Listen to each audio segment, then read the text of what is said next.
We're finally here, the Samsung Galaxy S10, as well as the S10 Plus and E. Though if it were me, I'd have named it the Galaxy SX just to be extra dramatic about it. Exploring the intricacies of a new Galaxy S seems a bit redundant these days given their incremental software upgrades and features, so let's jump straight into the hardware. The screen is a 6.1 AMOLED with an impressive resolution of 1440 by 3040 with HDR10 support. One of the main things you'll have probably noticed, however, is the notch, or lack thereof. Yes, with bezels shrinking, we were stuck in a trend of having small notches at the top of our screens on nearly every phone. It's not the most elegant solution, but then the trade-off is maximum screen space, so swings and roundabouts I suppose. The S10 sidesteps this entirely by just having the camera built into the screen and the speaker on the very top edge, and I think that's quite a nice solution personally, really enhancing the gorgeous screen. Otherwise, it has an impressive 8GB of RAM and the option of 128GB of storage or 512. That's half a terabyte. That's good stuff. Plus, with other handy features like being able to wirelessly charge other Samsung phones using the S10 itself, this iteration of the Galaxy S line looks to be the definitive one. Well, currently anyway.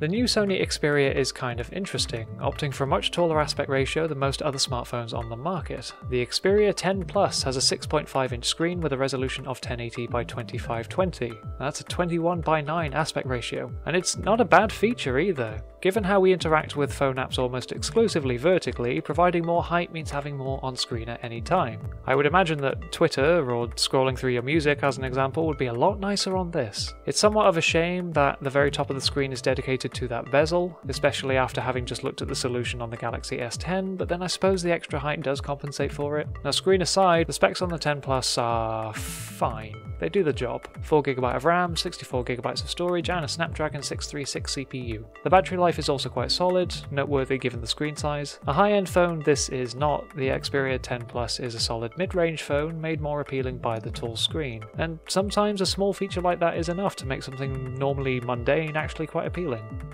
Last month, we took a look at Motorola's upcoming G7 lineup, which features 4 different phones. At the time, I said there were some potential improvements that could be made, especially to the 2 lower-end phones, the Power and the Play. Well, we can finally start taking a more in-depth look at each one, so for now let's look at the Play. The Play is small, which is fine. Phones seem to be getting bigger at the moment, so having the option of something with a mere 5.7-inch screen is good. That said, the screen is still lacking with a resolution of 1512 by 720. I know it's smaller, but still, sub-full HD resolutions by this point results in quite a blurry image. And the other problem is the RAM, 2GB. Now I understand the budget devices will obviously have lower specs, but 2GB supporting apps in 2019? I don't know. That said, it does have a good battery life, plus rather bizarrely, despite the low screen resolution, it does capture video in 4K.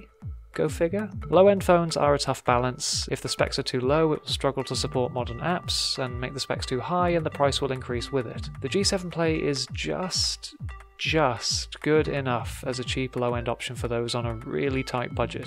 Just don't expect quick performance. CeX.